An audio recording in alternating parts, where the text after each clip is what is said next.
If you are someone that loves to push the boundaries, if you want to live an Olympic life, if you desire to have a life like nobody else because you're pushing those limits all the time, then you're going to want to listen to this.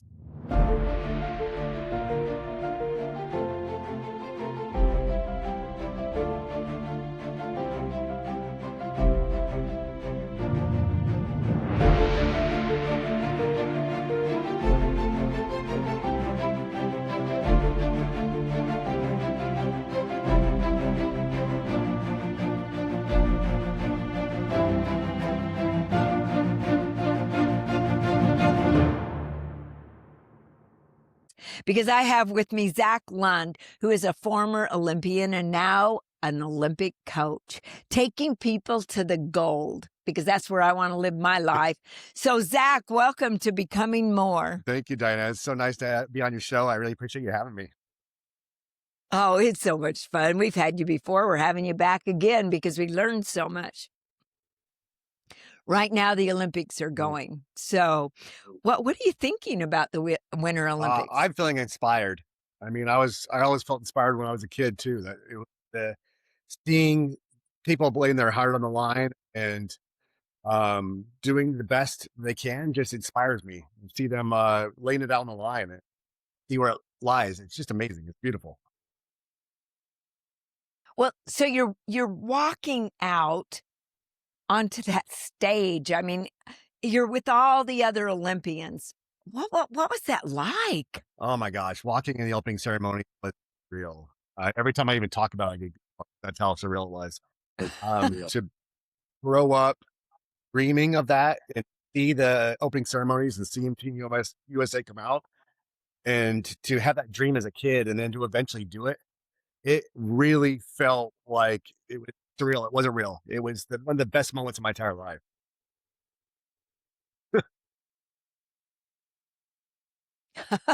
You know, I've heard people say that over and over again because not being there, I've been to the opening ceremony and I've told people never miss it. If you have an opportunity to go to that, go to it. And of course, the Olympics will be back in Salt Lake City, Utah, which makes it very, very easy for many people to get there, right? And I loved it when they were there. Yeah, it's a celebration. It's a celebration of the world coming together. You know what? We do come together. We're all on the same team, Team USA. We can put our differences aside for just a little bit and say, let's take the gold. And I know the other night when I was watching the figure skaters and oh my goodness, Japan did so well. Oh, he was so amazing. Yet I still was going, come on, USA, come on, USA. I did feel badly when he took second, the Japanese person, and he started crying. And I thought, can you imagine? He was so close. Some of those things, like in the skeleton, I mean, it's hundredths of a second that set you apart from first place. You ask if you can imagine. I can't imagine. I did it. I missed my medal by half a second. How long it takes you to snap your fingers is how much I missed Olympic medal by. So it's hard. It's hard to get so close to that medal, but yet to lay yourself out there and to go to battle and do your best. I'm so proud of that fifth place. Well, just the mere fact that you were there, come on, that's a lot. So let's go to when you were there. I'm going to take you back. You're just about ready to race. You have all this pressure on you because I mean, people are talking about you. You've been through some things in the last Olympic, and now all eyes are on Zach. What's he going to do?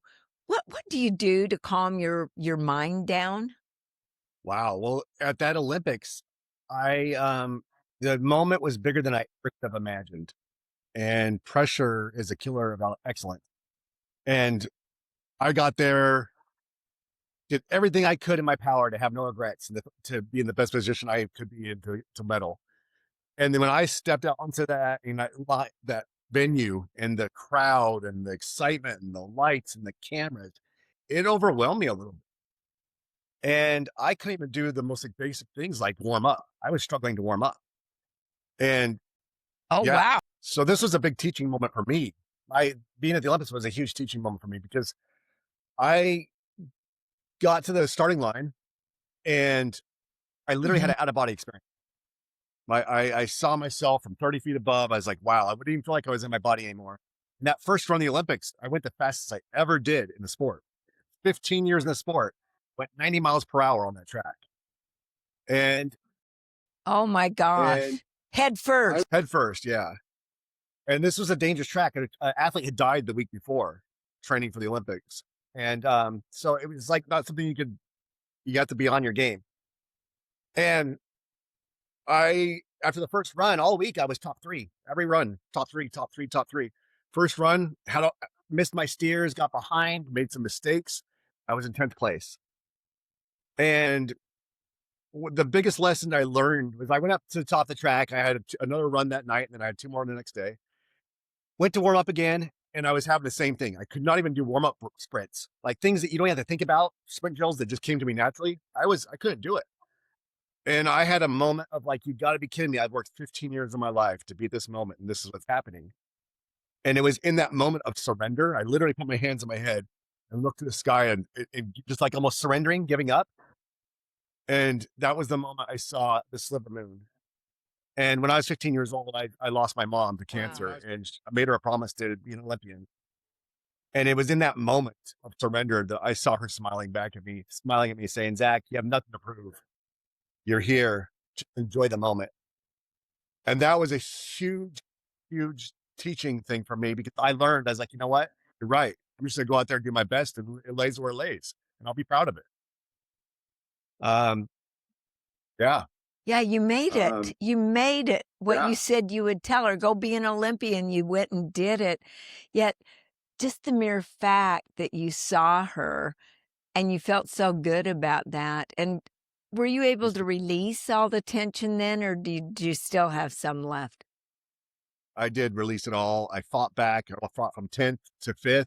Like I said, I missed the medal by half a second. Almost got it. Um, and it was a good teaching because it taught me to just breathe. I mean, now when I get in stressful situations like that and I get tight, I just breathe. Like literally, breath is the most powerful medicine we have in our life. Okay, so teach us how to do that. I want the people to really learn here. So I'm under a lot of stress. My day has been going like crazy. Okay. So what would you tell me to do? How would I breathe?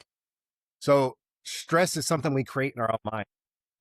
So if we choose to not choose stress and we choose to choose relaxation and to just be in the moment and to just trust, and the way to do that, the most grounding thing you can do is just breathe. And that's just close your eyes, breathe into your nose, fill up your stomach, deep in the diaphragm, hold it there, and then let it out with a nice sound.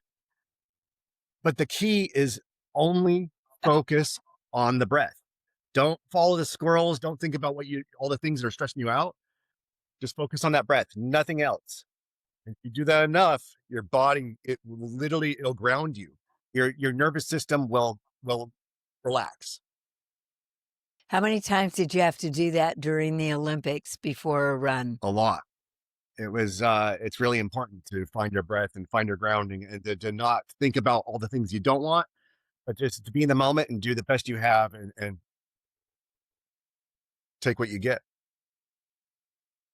Yeah. Now you're currently writing a book for Mm. us on those 5 principles of living an Olympic life. Talk to me about the first principle. Yeah. So I'm really excited about the book. It's fun to teach some things that can help people level up in their own lives. And my first principle is it kind of goes along with my sport of skeleton to go head first into life. Oh, yeah, go first, head first. I watched that when I came up to Park City, and of course, you were coaching an Olympian at that time. He was getting ready to go down the track, and I just the mere fact watch him go by. I mean, it was literally and he was gone. It was so fast, and he's going. How do you even see the track, or do you? Oh yeah, you see the track. You're seeing within fractions of an inch, and you know where you're at, and you know where your directions are, and you have to make steers based on your perception of where you're at and the feeling of the G forces and stuff. So there's a lot that goes into that. Are you looking straight ahead, up above, Yeah. down below? I mean, when you say you You're looking see straight the ahead. track, you're looking straight ahead. Yeah. Yeah, looking straight ahead, and you get really good a sense of peripheral vision too. I can tell where I'm at in the track within a half an inch. Oh my word. That's a lot of Um, practice. How many years have you done that? I mean, I did it for 15 years, and a lot of people think that like the concept of going headfirst into life. I mean, there's two ways you can jump into a pool. You can dip your toe in and go feet first, or you can go head first and go all in. Yeah. And if you're going to do something, you're going to do it at a high level in life, you need to go all in. You got to dive head first in. And that means you got to get out of your comfort zone. You got to take some risks, and you got to not let fear drive your actions. A lot of people ask me, they're like, you do this crazy sport. You must be crazy. You must be fearless. And it's no, I'm not. I'm human, just like you. I have fear. I just choose to use fear to my advantage. I think it, and then I do the big things I need to do regardless. Okay. So what's another principle that you have for us? Man, my favorite principle is my fourth principle, which is accelerate through the curves. Life, Oh, I really like that one. Okay. Is that what you do in skeleton? You actually have to accelerate around a curve? it's exactly what it is. And so you have your game plan of what you need to do, your steers, what you're going to do, where you want to enter a curve, what you're going to do in the curve. Never do you get a run that goes to plan. I'll have my game plan, and I've never had a perfect run that goes with my game plan. Just like life, we have our plans. Like, this is how I want it to go. And how often do we get curveballs? How often do we get how challenged? often do we get challenged? And so for me, it's learning. I won World Cups by carrying momentum of what I do have and working with what I do have, and said, okay, well, here I am. This is where I expected to be. But how do I make it work for me and flow with it? Well, now And flow it. you've got girls, you've got three daughters, Yep. and how do you Yep. help them get outside their comfort zone? Do you ever find yourself like, come on, you can do it? And you're not understanding why they can't accelerate around a curve? They're learning, they're growing. This is what I teach my girls. This is what I teach my clients. Trust your intuition. Trust your gut. If you can do that, you're going to make good decisions. Okay. Now, when they get into certain situations, do they come to you as your daughters and say, hey, Dad, what would you do? Or have you taught them to trust their gut so much they come to you and say, hey, Dad, this is what I did do? I like to ask them questions about what they think they should do. I don't want to tell them. I don't like telling them what to do. I like to ask them questions, and I want them to answer. And usually I can lead them to where they should be through questions. It's so much more powerful when it's their idea and they came up with the decision and not me. Yeah. Well, I love that you ask questions. So you go head first, you accelerate around the curve, and you do this in your business as well. You're a coach. You also are a salesperson, and you coach businesses and you coach athletes. How many Olympians are you coaching right now? And what's the most fun about doing that? Oh man. So I tried to help my friend at Kwasi Frimpong this year make the games. He just missed it, unfortunately. But he was the only slider. He slides for Africa, for Ghana. And going into the season, I told him, I said, you know what? No matter what happens this year, it's a win because we're going to own it. And we're going to know that we're on our path. We're doing our best. And it was meant to be that way. And working with high level athletes and Olympic athletes, I love their growth mindset. That's what I love about working with them is they're always looking for how to grow, how to become better versions of themselves. And that same mindset works for anyone in their own lives. I see people all the time in life that are Olympic level people in what they're doing in their lives. Or they're those people that have that growth mindset that can level up by using that same mindset. What do you do when you find that somebody has a fixed mindset? Ask questions. Ask questions. Just get them. Hey, you're very good at that. Yeah, you just get to see why they have that fixed mindset and get down to the root of why they feel that way, and just give them the curiosity. Try to get them to be curious about other ways of thinking, because we don't know what we don't know, right? We don't know what we don't know. How Sometimes many you need people someone that- did you have coach you? Because you're curious, you have a growth mindset. How many I love coaches? being Yeah. I loved when my coaches would ask me and push me and call me out and say, "Hey, maybe you need to think about this way. Maybe you're wrong." I never saw it as criticism. I saw it as constructive criticism. I saw it as them. They want the best for me, and not every coach had something that was the best for me, but I listened, and then I used my intuition to do what was right for me. I mean, we all have people in our lives to tell you this is how you should do it. This is how you should do it. Not everyone's going to be right, but you can at least listen to Yeah. them and learn from it and do the best you can with what you think is right. Well, see, and the thing I love about you is you do listen. I mean, you don't go on the defense, pushing back at somebody else. You always took it in. You always listened to what they have to say. What do you think causes people to go on that defense? Is it that they want to look good and be right all the time? Yeah, and people don't want to think that they want to think that they're right all the time, and sometimes it's the ego. Ego is a strong thing, and when you can get past the ego, Yes. that's when growth happens. That's when transformation happens. But it's not easy to get past that ego telling you that you're this, and it takes work. Well, there's a lot of people that are they've been wondering, like Dianna, when are you going to ask him the question? He lost a medal by a half a second. What did you do to get over that? Well, I was lucky to have family and friends, and I was very grounded. And for me, that moment of surrender and seeing the moon, seeing my mom and getting that feeling was one of the greatest moments of my entire life. And I wouldn't have had that if I was in first place. So for me, the gold medal was that moment. I don't need a medal. I got that moment. And so that was a win for me. Well, speaking of gold medals, you'd taken the World Cup. You were ready to take the gold. Every eye was on Zach Lund. They were talking about you on TV. And just before you were to go in that opening ceremony, walking with all the other Olympians, they came in and said, "You're taking a drug that is not allowed." And it was a drug that was allowed. They told you 4 months later it was allowed, yet they kind of escorted you out of the Olympics.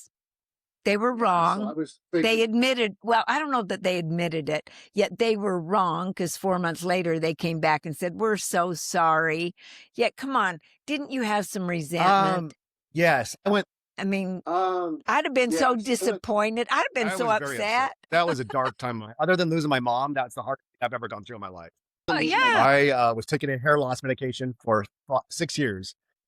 5 of those 6 years it was legal, and that year it became illegal, and I didn't know. The positive doping violation I got, I wrote on the test, "I am taking this medication." I had to go to court. I won in court. They agreed as an honest athlete, but they said the way the rules were written, they had to punish me anyway. And I was literally kicked out of the Olympics on the day of the opening ceremonies, hours before. And I went into a dark place from that. And that was when I realized I had to get people around me. I needed people to help me. I needed coaches. I needed mentors. I needed family to help keep me going. And, like you said, a little bit after the games, they ended up taking out the ban list. It's still legal today. So I try not to question why it happened. It was hard, Yeah. but my journey and my path is the reason I am who I am. And I'm very proud of it. So I don't look back on it now with any regret. I'm just thankful. Yeah, isn't it interesting when we're going through something though?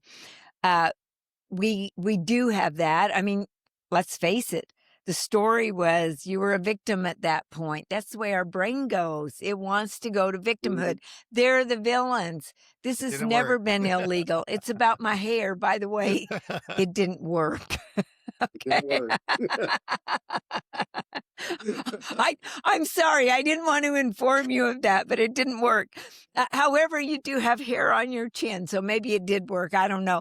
Yet you went on Good Morning America. The news stations were covering how you were robbed of a medal. Now, we don't know. You could have went there and something could have happened. We never know why things happen. Yet you came back. You did fight it. So good for you. You did fight it to clear your name. Because being charged, they didn't say, hey, Yeah. he took this hair Yeah. pill that was supposed to help him grow hair, right? They said drugs. Yeah. Hey, where does everybody else's mind go? He was on drugs. Oh my gosh, what was he on, right? So Well, and reputation is everything. My yeah, reputation means everything to me. So I wanted to go crawl in a hole after I got kicked out. And everyone around me is like, no, you have to get out and tell your story. People need to know what happened because it was not fair. And so I did. I went and did. I had dreams of always being on all the shows like Good Morning America and all these things. And I was there talking about the darkest moment in my life, not how I saw it going. well, you took the world. You were destined to take the gold. You saw your mother. I mean, all these wonderful things happened. You and I wouldn't be sitting here today if the things that happened to both of us didn't happen, right? And so I love that. And you're part of our mentorship group, which means you're always growing. You're a great speaker. So here you are speaking on the 5 principles of living an Olympic life. And with our time coming to a close, what are you committed to? And what are your final thoughts that you want to leave with us? It's a great question. I'm committed to helping others grow and to live their best versions of themselves, and to live at an Olympic level. When you think about what the Olympics Love are, it's that. being at the highest level. And there's no reason everyone has their potential and that they can't reach their highest potential. And when I see people I work with do that, there's nothing more rewarding. I mean, you do it for a living. You help me. So I don't have to tell you, there's nothing more rewarding. Oh, I love that. You know, you're deeply committed to children in that. You give a lot of your time up in Portland, Oregon to helping children. And I know there's many people that would like to connect with you. Maybe they're looking for a business coach. Maybe they're looking, hey, they could be an Olympian looking for their next coach as well. Or they may be looking for a speaker. How would they get in touch with you, Zach? Yeah, so they can get on my website, olympiclifecoaching.com, or on Instagram, Live Olympic Life. Love it. And we'll be seeing you up in Vancouver when you speak to our group. We really appreciate you. Thanks for being on the podcast. And we look forward to having you back on our podcast when your book comes out, Olympic Life, the 5 principles to living an Olympic level. Gosh, it sounds wonderful. You have definitely lived at that level of your life, not just because you're an Olympian, because you're giving back. And I just so appreciate that you're helping children. Everybody needs help. That's for certain. Thank you so much. Pleasure to have you in my life as well. You've helped me so much. So I'm very grateful for that too. Well, thank you so much. I look forward to the next time. All Get right. that book written. I'm working on it.